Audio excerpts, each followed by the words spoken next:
Assalamualaikum warahmatullahi wabarakatuh. Kami dari kelompok 5 akan menjelaskan tentang konsep mudharabah dan simpanan. Yang anggotanya terdiri dari saya sendiri, Faik Amalia, teman saya Silva Sahri Ramadhani, dan Safira Aulia Amirullah. Saya di sini akan menjelaskan tentang konsep mudharabah. Yang pertama adalah pengertian mudharabah. Mudharabah adalah kerjasama antara dua belah pihak, yakni antara sahibul mal dan mudharib untuk menjalankan sebuah usaha di mana keuntungan disepakati di awal akad. Di dalam akad mudharabah, modal 100% dari sahibul mal, sementara mudharib hanya menjalankan usaha tersebut sesuai kemampuannya. Dan apabila usaha tersebut rugi semata-mata karena bisnis itu sendiri, maka kerugian ditanggung oleh semua pihak dan pembagiannya disesuaikan dengan kontribusi masing-masing pihak.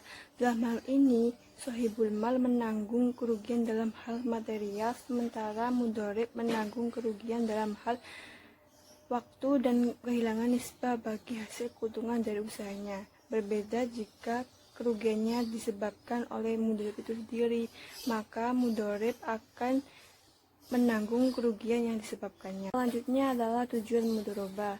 Mudharabah bertujuan untuk saling membantu antara dua belah pihak, yakni sahibul mal dan mudharib, untuk menjalankan usaha guna untuk meningkatkan produktivitas.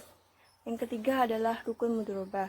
Rukun mudharabah terdiri dari 3, yakni sahibul mal, mudharib, dan akad.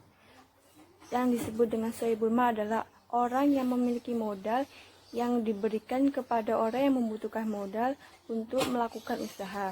Yang kedua adalah mudharib. Mudharib adalah orang yang membutuhkan modal dan orang yang menjalankan usaha itu. Yang ketiga adalah akad, yaitu persetujuan antara dua belah pihak. Dalam transaksi mudharabah, akad digunakan adalah akad mudharabah. Akad mudharabah ialah persetujuan dalam kerjasama antara sahibul mal dan mudharib. Selanjutnya adalah syarat mudharabah. Syarat mudharabah terdiri dari 3, yakni modal, keuntungan, dan ijab kabul. Modal adalah sejumlah uang yang diberikan oleh sahibul mal kepada mudharib.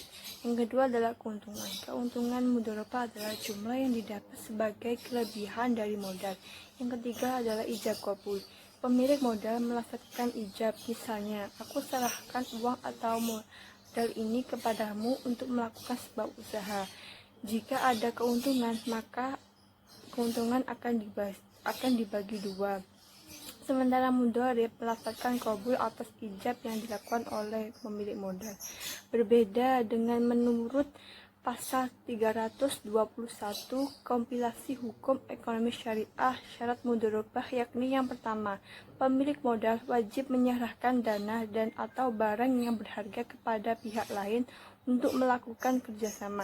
Yang kedua, menerima modal menjalankan usaha dalam bidang yang disepakati. Yang ketiga, kesepakatan bidang usaha ditetapkan ketika akad. Yang selanjutnya adalah pembagian mudharabah. Pembagian mudharabah yakni yang pertama mudharabah mutlaqah dan yang kedua adalah mudharabah muqayyadah.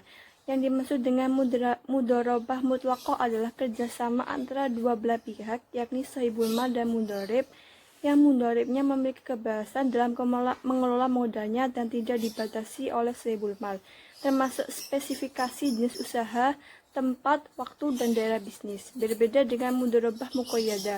Mudharabah muqayyadah merupakan kebalikan dari mudharabah mutlaqah, yakni mudharibnya dibatasi dengan batasan jenis usaha, waktu, tempat, dan daerah bisnis. Selanjutnya adalah aplikasi mudharabah. Aplikasi mudharabah terdiri dari 2, yakni tabungan berjangka dan deposito spesial. Yang dimaksud dengan tabungan berjangka adalah tabungan yang dimaksudkan untuk tujuan khusus seperti tabungan haji, kurban, dan sebagainya. Kalau deposito spesial adalah dana yang dititipkan khusus untuk bisnis tertentu, misalnya mudharabah saja atau ijarah saja. Yang selanjutnya adalah risiko akad mudharabah. Risiko akad mudharabah itu ada 3, yakni terjadi side streaming yaitu penggunaan dana oleh nasabah di luar hal yang telah disepakati dalam akad. Yang kedua adalah ketidakjujuran nasabah dalam pemberian laporan keuangan berupa laporan rugi atau neraca. Hal ini menimbulkan perolehan keuntungan bank menjadi tidak ada atau berkurang dari seharusnya. Yang ketiga adalah adanya kesalahan berupa kelalaian nasabah atau kesalahan lain yang disengaja. Selanjutnya adalah berakhirnya akad mudharabah. Para ulama menyatakan bahwa akad mudharabah batal apabila dalam hal sebagai berikut. Yang pertama adalah apabila masing-masing pihak yaitu sohibul mal atau mudharib menyatakan akadnya batal, maka mudharib dilarang bertindak hukum terhadap modal yang diberikan atau pemilik modal menarik modalnya. Yang kedua adalah salah seorang pihak meninggal dunia. Menurut jumhur ulama, jika sohibul mal wafat, maka hukumnya akad tersebut dinyatakan batal karena mudharabah sama dengan akad wakalah atau perwakilan. Berbeda dengan menurut ulama Malikiyah, berpendapat bahwa apabila salah satu seorang pihak mudharib atau sohibul mal wafat, akadnya tidak batal tetapi dilanjutkan oleh ahli waris. Karena menurut ulama Malikiyah akad mudharabah boleh diwariskan. Yang ketiga adalah salah seorang pihak mudharib atau sohibul mal kehilangan kecakapan berita hukum seperti gila, karena orang gila tidak cakap lagi berita hukum. Yang keempat adalah menurut Imam Abu Hanifah, jika sohibul mal murtad, maka akad mudharabah itu batal. Yang kelima adalah modal harus ada di tangan sohibul mal sebelum dimanage oleh mudharib atau pekerja. Demikian juga halnya mudharabah batal apabila modal itu dibelanjakan oleh pemilik modal, sehingga tidak ada lagi yang boleh dimanage oleh pekerja. Yang selanjutnya adalah simpanan dalam mudharabah yang akan disampaikan oleh teman saya, Silvah Sari Ramadhani. Assalamualaikum warahmatullahi wabarakatuh. Di sini saya akan menjelaskan tentang simpanan. Simpanan adalah uang yang dititipkan seseorang kepada seseorang lain atau kepada lembaga untuk dijaga dengan baik. Menurut Undang-Undang Nomor 10 Tahun 1998 Pasal 1 menyebutkan bahwa simpanan adalah dana yang dipercayakan oleh masyarakat kepada bank dalam bentuk giro, deposito, tabungan dan atau bentuk lainnya yang dipersamakan dengan itu. Jadi, simpanan adalah produk yang ditawarkan bank syariah atau bank konvensional pada nasabahnya untuk menghimpun dana yang dia miliki kepada bank. Pada bank syariah terdapat 4 produk simpanan. Yang pertama, giro wadiah, yang kedua tabungan wadiah, yang ketiga tabungan mudharabah, dan yang terakhir deposito mudharabah. Yang pertama, giro wadiah adalah titipan dana nasabah kepada bank syariah yang penarikannya dapat dilakukan setiap saat dengan menggunakan cek, biliet giro, atau sarana pembayaran yang lainnya. Yang kedua, tabungan wadiah adalah simpanan yang penarikannya hanya dapat dilakukan menurut syarat dan ketentuan tertentu yang telah disepakati, tetapi tidak dapat ditarik dengan cek, biliet giro, dan lainnya yang dipersamakan dengan itu. Yang ketiga, tabungan mudharabah adalah produk penghimpunan dana pada bank syariah yang menggunakan akad mudharabah, di mana nasabah selaku sohibul mal memberikan dana pada bank selaku mudharib untuk dikelola sesuai dengan prinsip syariah, dan setiap akhir bulan bank akan memberikan bagi hasil kepada nasabah sesuai dengan nisbah yang telah disepakati di awal. Yang keempat yakni deposito mudharabah, yakni dana investasi nasabah menggunakan akad mudharabah yang penarikannya hanya dapat dilakukan dalam jangka waktu tertentu sesuai perjanjian di awal. Selanjutnya yakni tentang simpanan mudharabah. Simpanan mudharabah adalah simpanan atau penghimpunan dana yang menggunakan akad mudharabah. Dalam simpanan mudharabah, sohibul mal yang dalam hal ini nasabah menyediakan dana 100% kepada mudharib yakni bank untuk dikelola. Keuntungan yang didapat akan dibagi berdasarkan rasio atau nisbah yang telah disepakati di awal. Jadi yang disepakati di awal itu bukan jumlah uang yang didapat saat akhir bulan, melainkan nisbah atau rasio bagi hasil keuntungannya. Faktor-faktor yang mempengaruhi simpanan itu ada 4. Yang pertama yakni bagi hasil, yang kedua kualitas produk, yang ketiga kepercayaan masyarakat, dan yang keempat kepuasan pelanggan. Yang pertama yakni bagi hasil adalah pembagian atas usaha yang telah dilakukan oleh pihak yang telah melakukan perjanjian. Pembagian usaha ini ditetapkan menggunakan nisbah. Nisbah adalah prosentase yang telah disepakati kedua belah pihak dalam menentukan bagi hasil atas usaha yang telah dilakukannya. Prosentase ini akan berbeda antara bank syariah yang satu dengan yang lain karena setiap bank syariah memiliki kebijakan masing-masing. Yang kedua yakni kualitas produk. Setiap perbankan syariah memiliki produk masing-masing. Kualitas dari masing-masing produk perbankan ini menjadi daya tarik tersendiri bagi nasabahnya. Jadi, semakin tinggi manfaat produk perbankan syariah tersebut, maka semakin tinggi pula minat nasabah untuk membeli produk tersebut. Yang ketiga yakni kepercayaan masyarakat.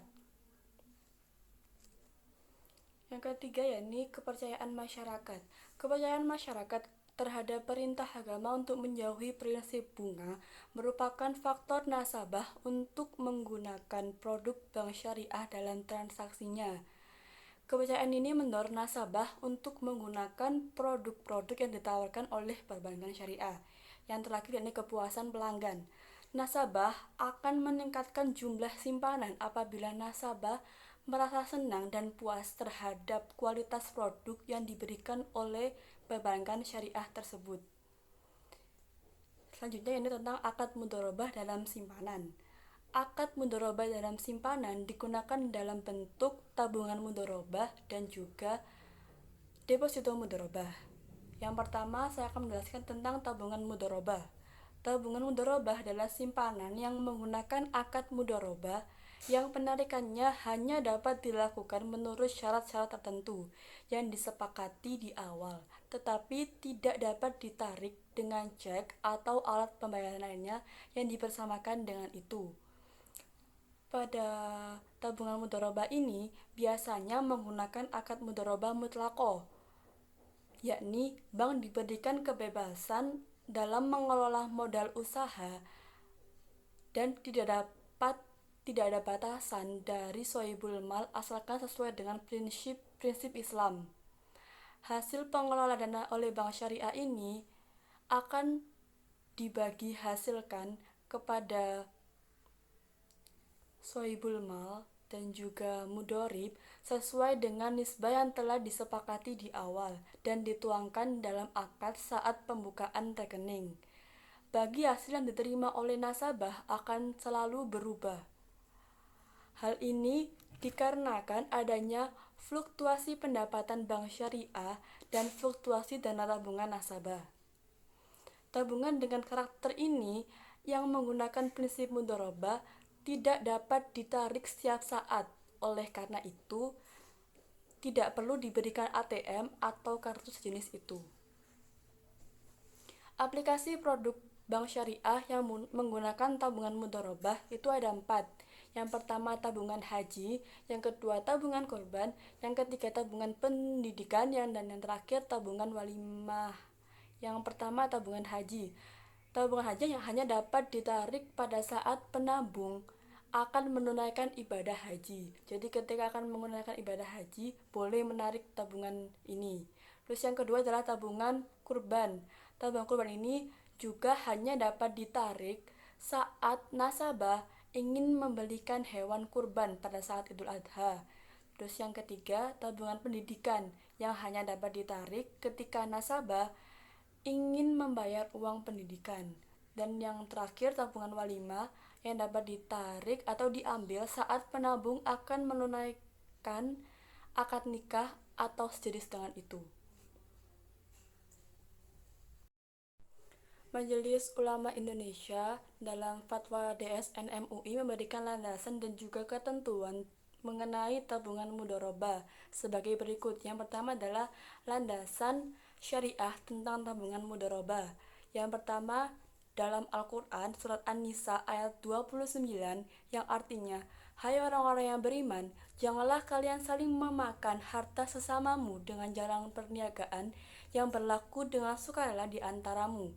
Yang kedua yakni hadis riwayat Ibnu Majah, Nabi bersabda, "Ada 3 hal yang mengandung berkah, yakni jual beli tidak secara tunai, muqaradah atau mudharabah, dan mencampur gandum dan jewawut untuk kepentingan rumah tangga bukan untuk dijual." Yang selanjutnya ini ketentuan tabungan mudharabah. Yang pertama, nasabah bertindak sebagai sohibul mal, sementara bank bertindak sebagai mudharib atau pengelola dana. Yang kedua, dalam kapasitas sebagai mudharib, bank dapat melakukan berbagai macam usaha yang tidak bertentangan dengan syariat Islam atau prinsip syariah. Yang ketiga, modal harus dinyatakan dengan jumlah dalam bentuk tunai, bukan dalam bentuk piutang. Yang keempat, pembagian keuntungan harus dinyatakan dalam bentuk nisbah dan dituangkan dalam akad pembukaan rekening. Yang kelima, bank sebagai mudharib menutup biaya operasional tabungan dengan menggunakan nisbah keuntungan yang menjadi haknya. Yang terakhir, bank tidak diperkenankan mengurangi nisbah keuntungan tanpa persetujuan yang bersangkutan. Demikian yang saya sampaikan. Selanjutnya akan disampaikan oleh teman saya, Safira. Kepadanya disilahkan. Ini saya akan menjelaskan tentang deposito mudharabah. Deposito mudharabah adalah jenis simpanan pada bank syariah dalam mata uang rupiah dan valuta asing yang penarikannya hanya dapat dilakukan pada saat jatuh tempo deposito sesuai dengan jangka waktunya. Deposito tersebut dapat diperpanjang secara otomatis. Deposito ini menggunakan prinsip mudharabah, yakni sesuatu persetujuan antara kedua belah pihak. Yang pertama selaku pemilik dana atau kita sebut sohibul mal yang menyediakan dana, dan yang kedua ialah pengelola dana yang dapat kita sebut mudharib yang bertanggung jawab atas pengelolaan dana. Jenis-jenis mudharabah, jenis-jenis deposito mudharabah. Yang pertama ialah jenis berdasarkan jangka waktu atau berjangka biasa, yakni deposito yang berakhir pada jangka waktu yang telah diperjanjikan dan diperpanjang hanya dapat dilakukan setelah ada permohonan baru atau pemberitahuan dari penyimpanan tabungan itu sendiri. Yang pertama yakni deposito mudharabah 1 bulan, yang kedua yakni deposito mudharabah 3 bulan, yang ketiga yakni deposito mudharabah 6 bulan, yang nomor 4 yakni deposito mudharabah 12 bulan, yang kelima yakni deposito mudharabah 24 bulan. Lalu yang kedua ialah jenis berdasarkan pelakuan setelah jatuh tempo, yakni deposito pada saat jatuh tempo. Secara otomatis akan diperpanjang untuk jangka waktu yang sama tanpa pemberitahuan dan penyimpanan. Ada 2 jenis deposito mudharabah ini. Yang pertama ialah deposito mudharabah dengan automatic rollover atau ARO. Yang kedua ialah deposito mudharabah dengan sistem await for instruction atau AL yang tidak diperpanjang secara otomatis. Lalu di sini ada ketentuan deposito mudharabah. Ketentuan deposito mudharabah dibagi menjadi 7. Kita dapat lihat di PPT slide nomor 17. Yang pertama ialah bank bertindak sebagai pengelola dana dan nasabah bertindak sebagai pemilik dana. Yang nomor 2, dana disetor penuh kepada bank dan dinyatakan dalam jumlah nominal. Jadi tidak boleh dalam jumlah utang piutang, tapi harus dengan jumlah nominal. Yang ketiga ialah pembagian keuntungan dari pengelola dana investasi dinyatakan dalam bentuk nisbah. Yang keempat, akad tabungan berdasarkan mudharabah. Nasabah wajib menginvestasikan minimum dana tertentu dengan jumlah yang telah ditetapkan oleh pihak bank dan tidak dapat ditarik oleh nasabah kecuali dalam rangka penutupan rekening. Yang kelima, nasabah tidak boleh menarik dana di luar kesepakatan. Yang keenam, bank sebagai mudharib menutup biaya operasional tabungan atau deposito dengan menggunakan nisbah keuntungan nasabah tanpa persetujuan nasabah yang bersangkutan. Yang ketujuh, bank tidak menjamin dana nasabah kecuali diatur berbeda dalam perundang-undangan yang berlaku. Lalu berikutnya ialah rukun dan syarat. Rukun dan syarat deposito mudharabah. Rukun deposito mudharabah ada 6, yakni yang pertama ialah terdapat sohibul mal atau pemilik modal. Yang kedua ialah terdapat mudharib atau yang menjalankan modal. Yang ketiga amal atau sebagai usaha. Yang empat mal atau juga dapat disebut sebagai harta pokok atau modal. Yang kelima hasil dan yang keenam ialah akad. Lalu syarat deposito mudharabah di sini ada 4. Yang pertama ialah modal harus berbentuk uang tunai. Yang sudah saya jelaskan tadi, tidak boleh berbentuk utang piutang, jadi harus berbentuk tunai. Yang kedua ialah ijab qabul atau adanya perjanjian di awal adanya deposito mudharabah tersendiri. Yang nomor 3 ialah penentuan nisbah, dan yang nomor 4 ialah dapat dibedakan dengan jelas antara modal dan hasil. Jadi dapat dibedakan modalnya berapa, hasilnya berapa, dan itu sudah dihitung di awal transaksi, di awal perjanjian akad mudharabah, deposito mudharabah tersebut. Di sini adalah studi kasus tentang contoh perhitungan keuntungan tabungan mudharabah.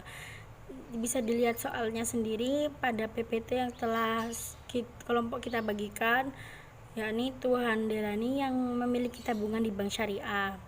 Lalu Tuan Derani memiliki rata-rata tabungan sebesar 10 juta. Jadi di sini kita tulis 10 juta. Lalu perbandingan bagi hasil antara Bank Syariah Pangkal Pinang dengan Deposan yaitu 40 dan 60. Di sini 40 ialah milik Pak Derani tadi jika dibagi hasilkan dengan bank, dan 60% ini adalah milik bank. Lalu rata-rata tabungan per bulan di seluruh Bank Syariah Pangkal Pinang ialah 10 miliar. Jadi di sini kita tulis 10 miliar. Lalu pendapatan Bank Syariah Pangkal Pinang yang dibagikan ialah 40 juta. Lalu di sini kita tulis 40 juta. Kenapa di sini 60%? Karena ini adalah pendapatan yang akan didapatkan nantinya oleh bank. Jadi di sini dengan agar lebih mudah, jadi kita coret saja nolnya semua. Kita coret. Lalu di sini adalah sisa 400. 400 dikali 60 nantinya akan menjadi 24.000. Lalu yang kedua ialah contoh perhitungan keuntungan deposito mudharabah. Cara perhitungan keuntungan deposito mudharabah dan tabungan mudharabah ialah sama. Di sini ada Tuan Rahmat Hakim yang memiliki deposito sebesar 100 juta untuk jangka waktu 1 bulan di Bank Syariah Belinyu. Bagi hasil antara Bank Belinyu dengan nasabah ialah 45% dan 55%. Saldo rata-rata deposito per bulan di Bank Syariah Belinyu adalah 10 miliar. Kemudian pendapatan yang dibagi hasilkan Bank Syariah Belinyu adalah 500 juta. Jadi sama caranya 100 juta per 10 miliar lalu dikali 500 juta dikali 55%. Di sini kita coret saja semua. Jadi di sini sisanya tinggal 50.000 yang dikalikan oleh 55 yang nanti hasilnya. Terakhir dari saya ialah opini. Menurut kelompok kami, pengertian dari mudharabah adalah bentuk kerjasama antara dua pihak. Yang pertama yakni sohibul mal, dan yang kedua yakni mudharib. Untuk menjalankan sebuah usaha di mana keuntungan disepakati di awal akad. Di dalam akad mudharabah, modal 100% berasal dari sohibul mal, sementara mudharib hanya menjalankan usaha. Jadi di sini adalah saling tolong-menolong antara sohibul mal dan mudharib itu sendiri. Lalu apabila kerugian terjadi semata-mata karena kesalahan bisnis, maka pembagian kerugian disesuaikan dengan kontribusi masing-masing pihak. Dalam hal ini, sohibul mal menanggung kerugian dalam hal material, sementara mudharib menanggung kerugian waktu dan kehilangan nisbah bagi hasil keuntungan dari usahanya. Berbeda jika kerugian disebabkan oleh kesalahan atau kelalaian mudorib itu sendiri. Maka dalam hal ini, mudorib harus menanggung kerugian yang disebabkannya tersebut. Lalu mudorobah dalam simpanan itu ada dua, yakni tabungan mudorobah dan deposito mudorobah. Kalau tabungan mudorobah, simpanan yang penarikannya hanya dapat dilakukan pada saat tertentu, seperti yang telah saya jelaskan tadi, yakni Idul Adha, waktu ingin melaksanakan pernikahan atau sebagainya. Lalu pada deposito mudorobah juga disebut jenis simpanan pada bank syariah dalam mata uang rupiah dan valuta asing yang penarikannya hanya dapat dilakukan pada saat jatuh tempo atau sesuai jangka waktunya. Deposito tersebut dapat diperpanjang secara otomatis. Deposito ini menggunakan prinsip mudorobah, yakni suatu persetujuan antara kedua belah pihak tadi. Yang pertama yakni pemilik dana atau sohibul mal, yang kedua ialah pengelola dana atau mudorib yang bertanggung jawab atas pengelolaan dana tersebut. Jadi di sini menurut kelompok kami sendiri ialah dalam simpanan mudorobah ini sudah mempunyai banyak sekali hal yang dapat sangat memikat atau diminati oleh banyak masyarakat di Indonesia. Akan tetapi kefahaman masyarakat tentang akad-akad seperti mudorobah tadi, seperti tabungan mudorobah atau deposito mudorobah itu tadi sendiri itu sangat minim, sehingga banyak sekali masyarakat yang masih beranggapan bahwa bank syariah masih sama dengan konvensional, padahal itu beda. Padahal dalam bank syariah sendiri tidak ada yang namanya bunga, dan hal itu digantikan oleh bagi hasil yang disebut mudorobah. Lalu solusi yang seharusnya kita jalankan yaitu bank syariah mensosialisasikan lebih kepada masyarakat yang agar kefahaman masyarakat itu sendiri dapat mengetahui banyak tentang bank syariah itu sendiri dan sangat berguna dalam mensejahterakan masyarakat, terutama simpanan mudorobah pada bank syariah yang dapat membantu. Sekian dari kelompok kami, kurang lebihnya mohon maaf. Wassalamualaikum.